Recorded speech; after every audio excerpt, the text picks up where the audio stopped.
Hey, good morning, everyone. It's Trackman 44 here.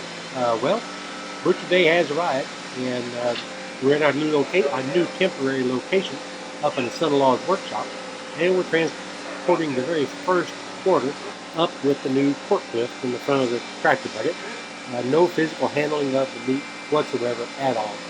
And right at the end of this little segment, I actually say that that's the easiest quarter of beef I've ever moved in my life. Absolutely great not having to lift anything.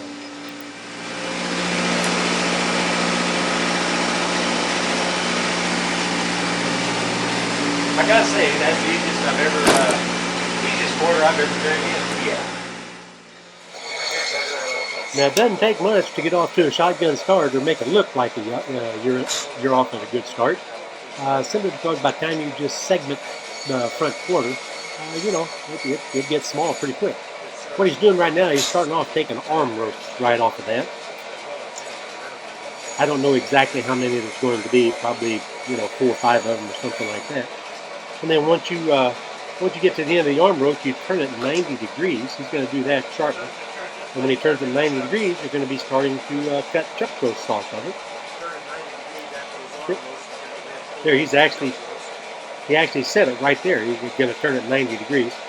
The video was very poor recording over the bandsaw, which is why I'm having to kind of voice over it a little bit here, because you wouldn't have been able to hear anything at all with it the way it was.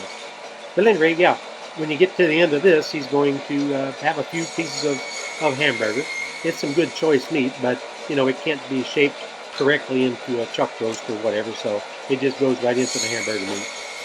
But you'll probably freak out whenever you see some of the good arm roasts that we are going to convert to hamburger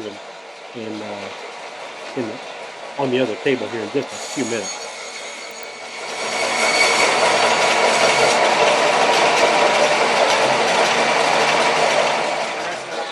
Yeah, you'll see right about now there's such a large proportion of bone to meat.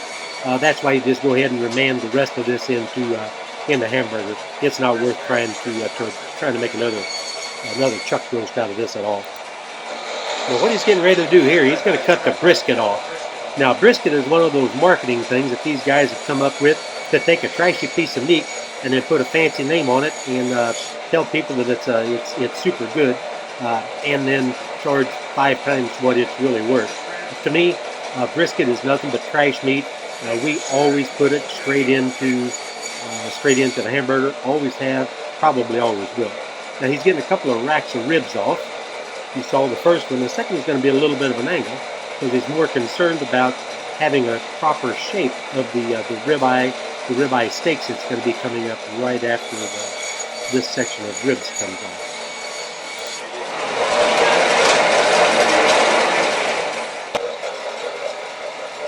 Now right now what he's going to do, he's going to trim this piece up first, get it nice and square, and he's going to be cutting some bone-in ribeyes. Sometimes they call them rib steaks. They're kind of colloquial in name. There's different parts of the country call different parts of meat by different names. So I don't know what y'all call it in your part of in your neck of the woods, but this is a bone-in ribeye steak. Very shortly you'll see the actual ribeyes.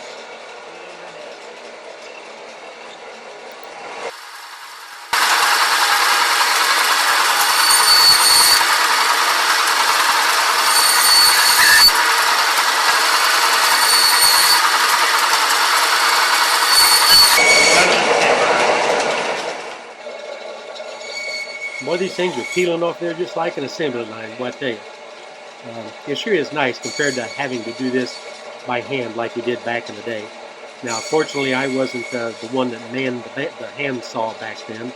My much older brother did the vast majority of that after our dad got a little bit too old to handle it on a daily basis or for an entire beef or two, you know what I mean? But this is definitely nice. And it is a fine stack of ribeyes there, I tell you. Just the last little piece here is going to go in the hamburger. He's using a couple of them stacked up there so he keeps his finger away from the blade if you wonder what he's doing. So that last little bit will end up as hamburger.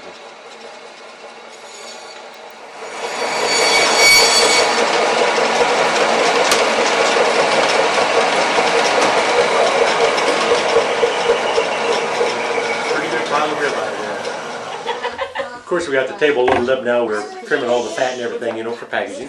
And we're scraping all the bone meal off the cuts of the meat. That's what happens whenever the saw cuts through those large bones. And of course, trimming the hamburger and getting the grinder ready to start processing the hamburger. Man, look at that ribeye. Kind of makes you want to throw that in the skillet, huh? Or maybe on the grill. That big old arm roast over there in the corner, Tyler's trimming off where that's going straight into the hamburger. I think every kid in our family started off when they're 5, 6, 7 years old, tamping into the grinder, you know, whether it's sausage in the pig butchering or a hamburger in the beef butchering. But it's a good way to indoctrinate them, you know, get them to understanding, you know, what it is, what it takes to get food on the table, you know, get an idea where it comes from and how it gets to the store. Now this is at least the second year for this little girl. I think she's 8 years old. It's one of my granddaughters, and she's doing a pretty good job, as a matter of fact. But this is one of the safest grinders. If you could see that opening, you couldn't even get your hand down in that or your fingers down in it if you tried. That opening is really small. It's only 1.5 inches. So there's absolutely no danger here whatsoever if anyone's concerned about, you know, a little kid getting their fingers in the grinder. It just cannot happen with this machine. And being a twin, they've learned that they've got to share everything. Time on a machine or time on a tractor with their dad or grinding a hamburger or sausage. This is her second year also of helping us. And she's real good at marking the packages and everything, you know. Well, they both are. So we get some surprises sometimes in how the packages are marked. We get little pictures and stuff drawn on them, you know what I mean? But that's okay. And if you could hear the small talk going on in the background, there's quite a number of subjects that are covered every year. Every now and then somebody says something funny even, and there's a little bit of laughter involved, but that's a good thing. Heard about what this? The boat in the Suez Canal. Oh my gosh, right? And now it's causing all kinds of problems and delays with the other boats that can't get past it. Yeah. It's like a giant tractor. Right? Real bad. I didn't realize. $6 billion. My ears perked up when they said coffee was about to be impacted. Coffee, toilet paper. Of course, Toilet paper, yeah. I'm more worried about the coffee. Yeah. Although I think ours comes from Mexico, so we're okay. Colombia, yeah. It's not a matter of solution. It's not a matter of strength. It's a matter of using it kind of like a. has two. Oh, really? Yeah, they finished the second one. Whatever. Yeah. Like I said, no end to the subject matter. They're talking about that ship stuck in the Suez Canal right now. And of course, we're over at the packaging table. The missus has got that duty today, you know, pretty much by herself, and of course with help from the little ones for marking and everything. But that's a CG. I can't remember the doggone number, but it's from Cabela's, and it's been a pretty good one. We had it since '08, but it's let us down a couple of times, and today was no different. It actually failed on me with about 15 bags to seal yet at the tail end of the day, and we had to hurry up and run my daughter over to her house and get the spare sealer over at her house in order to finish up. So I'm not real happy about that. And especially right now, I can't find any parts for the doggone thing. That's what's really making me aggravated. Shoot, you could put love on there. Anything on this one, please?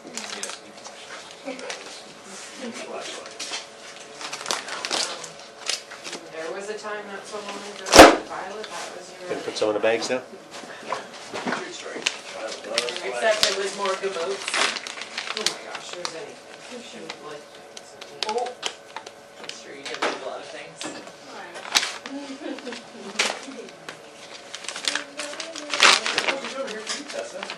You were hungry to eat food. I was doing this. Real food. Good food. She's just giggling over here.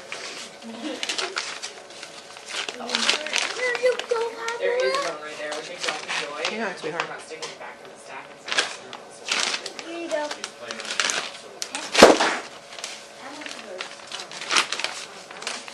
Yours has with fewer people, there's less places to hide. Okay, sounds good. Fewer places. Okay, find out where he is from. So are they out back then? Is it better?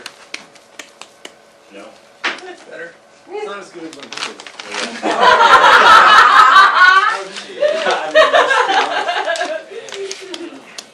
Good job, good job. That just made up for throwing it under the bus.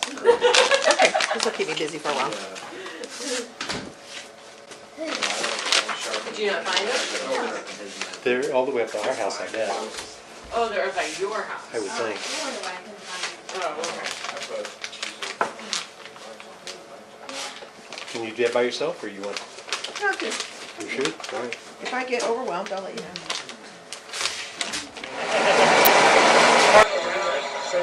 What's coming up now is sirloin and sirloin tips. He's got a stack of them there on the left-hand side. And then, of course, the tail end, it ends up crooked, so that turns into hamburger too. But like I say, we like the good, high-quality meat for hamburger and stew meat anyway. And you'll see how we do that and process some cube steak here in just a few minutes as well.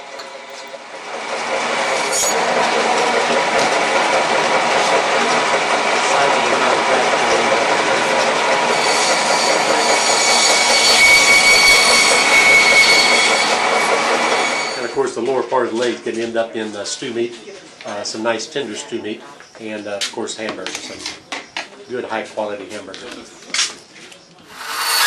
Of course, everybody likes a good T-bone, and this is no exception. This is some good T-bone coming off of there. I think we end up with about 12 of them off of this guy right here, maybe 12, 13. Very nice looking meat over there between the round steak and the sirloin. It's going right straight into the stew meat pile. So we're going to take a nice piece of meat right there, or the whole row, as a matter of fact, on the other side of the table. It's going to be cut in little bitty chunks, just like this right here in front of you. Now this is something you don't want to get your finger in. This is the cuber. It's got two rolls inside there like rolling pins, all filled with knife blades. And as you turn the crank and then drop it through, you see Mike dropping them and catch them and run them through again at different angles. It's just severing the fibers of that muscle or that meat, and it just tenderizes it just tremendously.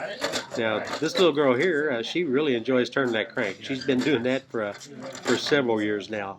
So sometimes it's a little bit tough, you know, but she still stays in there like a trooper and gets it done. And here I think my daughter's going to be showing a couple of them right here. That's a couple of the cubed steaks right there. Just as tender can be. They cook up in no time at all. Well guys, that's pretty much it for the day. Everything is completely put back up. All we have left is our cardboard on the floor. Things do get a little bit hectic, so we were lucky to get the little bit on film that I was able to get on film. There's a lot more to butchering. There's many ways of butchering home-killed meat. You know, we're not professionals by any stretch of the imagination, but you know what? It all tastes good, and like my much older brother always says, what ain't on one piece is on the other when it comes to good butchering versus bad butchering. Well, there's no need to show you the whole thing, but I put a selection of different cuts and everything up here just to kind of, and it's by no means all of it at all. But back in the back you can see a stack of the hamburger. We typically pack hamburger into about 1.25 pounds, 1.5 pounds packs. That seems to be about the optimum size for, you know, for our use. And then we usually put 2 T-bones or 2 ribeyes to a pack. And you can see the ribeyes, and again, you know, like I say, that's not all of it. Here's the oxtail for the oxtail soup stock. There's a couple of racks of ribs here.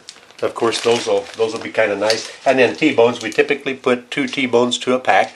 You get an idea of the size of that. My hand stretches 9 inches, so they're about 7.5 inch T-bones by about 6 inches, 6 by 7.5 inch T-bones. That's a stack of those. And across here we've got a row of stew meat. Those are just some of the choice cuts that we cut into rectangles or squares about 1 inch by 1 inch.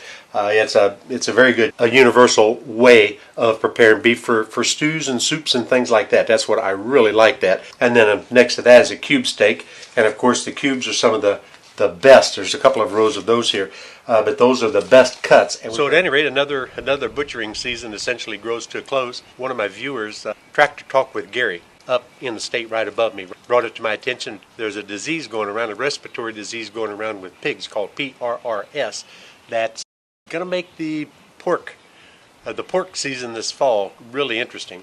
It's a respiratory illness that's transferred from adult to adult and also through the reproduction process. And it's affecting piglets tremendously. There's hundreds of them having to be put down across the nation, as a matter of fact, right now. I think the virus has been around for a considerable period, but for some reason it's really running rampant this year in the pig productions. So at any rate, that's going to be interesting. That's the end of this one here for absolutely certain. Like I say, the majority of the meat's in the other coolers. We've got this little bit here, to go ahead and get into our freezer. But you know what? This is Tractor Man 44, and I'm out of here, guys.